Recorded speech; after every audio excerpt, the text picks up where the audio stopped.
بسم اللہ الرحمن الرحیم۔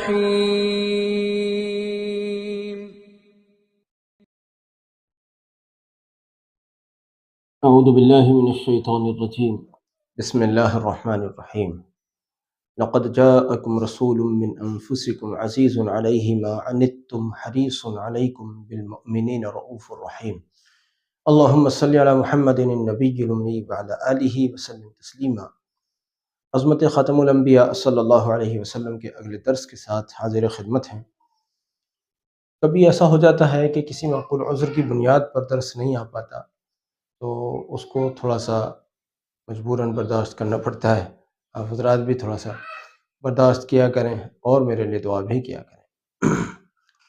نبی صلی اللہ علیہ وسلم کی سیرت مبارکہ کا تذکرہ کرنا یا اس کی تبلیغ کرنا، یعنی تبلیغ سے میری مراد ہے کہ لوگوں میں اس کا چرچا کرنا۔ ہمارے نبی صلی اللہ علیہ وسلم کے اوصاف ایسے تھے، عادتیں ایسی تھیں، صحابہ ایسے تھے، وغیرہ وغیرہ۔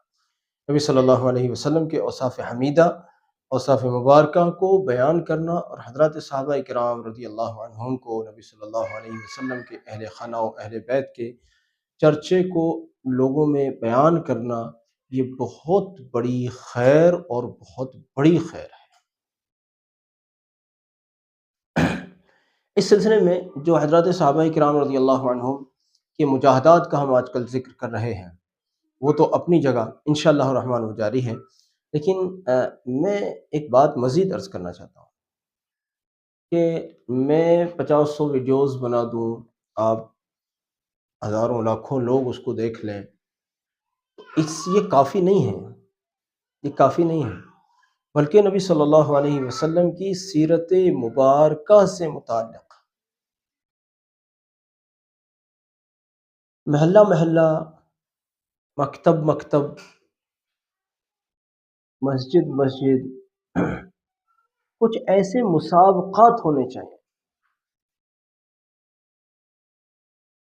جن میں لوگوں کو، یعنی بچوں کو یا کسی بھی عمر کے لوگوں کو، جس بھی عمر کا آپ نے انتخاب کیا ہے، ان کے لیے مناسب اور معقول انعامات بھی ہوں، اور اس میں تو یہ سمجھتا ہوں کہ ہر کیٹیگری کے لوگ ہوں، بچے بھی ہوں، بوڑھے بھی ہوں، جوان بھی ہوں، عورتیں بھی ہوں۔ عورتیں مطلب ان کے اپنے ضابطے کے اعتبار سے، ان کے اپنی ترتیب کے اعتبار سے، یعنی ترتیب اس میں یہ ہو سکتی ہے کہ بھی مستقل وہ خواتین ہی کا پروگرام ہے، اس طرح کا ہو سکتا ہے۔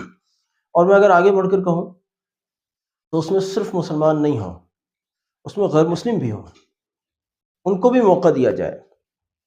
اگر ان کے پاس نالج ہے، ان کے پاس معلومات ہے، تو ان کی معلومات کو بھی منظر عام پر لایا جائے، اس کو بھی سراہا جائے۔ آخر تذکرہ تو نبی رحمت صلی اللہ علیہ وسلم کا ہی ہو رہا ہے نا، اور اس سے مقصد کیا ہے؟ مقصد یہ ہے کہ امت جان لے نبی صلی اللہ علیہ وسلم کی حیات مبارکہ پر، ان کتابوں اور ان اوراق کو پڑھیں جن کو عام طور پر پڑھا ہی نہیں جاتا۔ اب ہمارے یہاں کمپٹیشن ہوتا ہے مختلف چیزوں کا، کیا کیا معلومات کا، بہت ساری چیزوں کا ہوتا ہے، اسکولوں میں ہوتا ہے، مکاتب میں ہوتا ہے، لیکن اسپیشلی دو چیزوں پر اگر ہو، ایک تو یہ کہ درود شریف زیادہ کس نے پڑھا، ایسا تو ماشاءاللہ کتنے مکاتب والے کراتے بھی ہیں کہ جی زیادہ کس کا درود شریف ہے بتائیے، لیکن میں سمجھتا ہوں کہ درود شریف کے ساتھ ساتھ سیرت النبی صلی اللہ علیہ وسلم پر بھی یہ مسابقات اور یہ کمپٹیشن ہونے چاہیے، اور پھر ان میں تقابل کی بنیاد پر ان میں جو اول پوزیشن لایا، دوم پوزیشن لایا، یعنی پوزیشن کے اعتبار سے ان کو مناسب انعامات بھی دیے جائیں۔ صرف یہ نہیں کہ ہمارے اسکول میں، ہمارے مکتب میں، ہمارے مدرسے میں یہ بچہ اول پوزیشن لایا، اس کو ہم انعام دیں گے، بس صرف یہاں زیادہ سے زیادہ ختم ہو جاتی ہے بات۔ یہ صرف کافی نہیں ہے، بلکہ ان کو اور زیادہ آگے لانے کے لیے مختلف عنوانات پر کمپٹیشن ہونے چاہیے۔ بطور خاص میں اہل مکاتب سے مخاطب ہوں کہ اگر آپ حضرات اپنے مکاتب کے اندر اگر نبی صلی اللہ علیہ وسلم کی سیرت مبارکہ اور درود شریف سے متعلق اگر آپ کمپٹیشن کریں گے، آپ اس پر تقابل اگر کریں گے تو انشاءاللہ بچوں میں بھی شوق آئے گا. اور اگر دوسری کیٹیگریز کو بھی آپ شامل کریں گے، جیسے بزرگوں کو شامل کیا، جوانوں کو شامل کیا، اور ان کی رعایت کرتے ہوئے خواتین کو بھی شامل کیا، تو پھر کیا ہوگا؟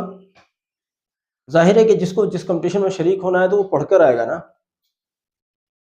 اگر اس کمپٹیشن کے نام پر ہی صحیح ایک ایک کتاب بھی سیرت النبی صلی اللہ علیہ وسلم کی ان سب لوگوں نے اگر پڑھ لی تو ان کے پاس میں نبی صلی اللہ علیہ وسلم کی سیرت مبارکہ سے متعلق ایسی معلومات ہوگی جو عام طور پر نہیں ہوتی، جو عام طور پر نہیں ہوتی. لوگ خالی ہیں، صحیح پوچھئے تو نبی صلی اللہ علیہ وسلم کے بارے میں اگر 2-4 سوالات کر لیے جائیں تو اللہ معاف ہی فرمائے گا. اگر مان لیجیے آپ یہ سمجھیے کہ جہاں آپ کا بچہ پڑھنے جاتا ہے، کسی مکتب یا اسکول یا جو بھی، اگر وہاں ایسا نظام نہیں ہے تو آپ پھر اپنے بچوں کے اندر ایسے کمپٹیشن کا انتظام کریں. مان لیجیے آپ کے 4 بچے ہیں مثال کے طور پر، ان 4 بچوں کے اندر یہ کمپٹیشن رکھیں اور ان میں سے جو زیادہ نمبر لاتا ہے یا زیادہ قابل ثابت ہوتا ہے، اول پوزیشن، دوم، سوم وغیرہ وغیرہ، تو ان بچوں کو انعام سے نوازا جائے.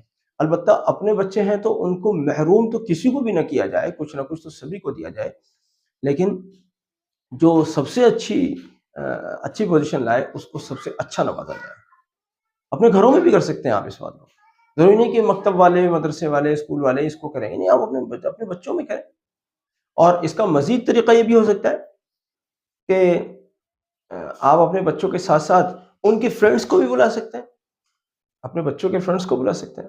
آ جاؤ بچوں، محلے کے بچے یا ان کی کلاس کے بچے، یا بعض اوقات گھریلو پروگرام ہوتے ہیں اس میں کچھ رشتہ داروں کے بچے آئے ہوئے ہوتے ہیں، ان میں رکھ دیا. مان لیجیے کوئی بچہ ہمارے گھر پر 10 دن کے لیے رہنے آیا ہوا ہے، یا ہمارے محلے میں ایک بچہ 10 دن کے لیے رہنے آیا ہوا ہے، 4 دن کے لیے رہنے آیا ہوا ہے، تو اس کو کچھ نہ کچھ مواد مہیا کرا دیا، کچھ نہ کچھ لٹریچر مہیا کرا دیا. تو بیٹا یہ دیکھو اور اس کو تیار کر لو، اور فلاں دن ہم سب بچوں کا کمپٹیشن کریں گے، اور جو بچہ اول پوزیشن لائے گا اس کو ہم یہ والا انعام دیں گے. کچھ بھی آپ جو آپ کی گنجائش ہے.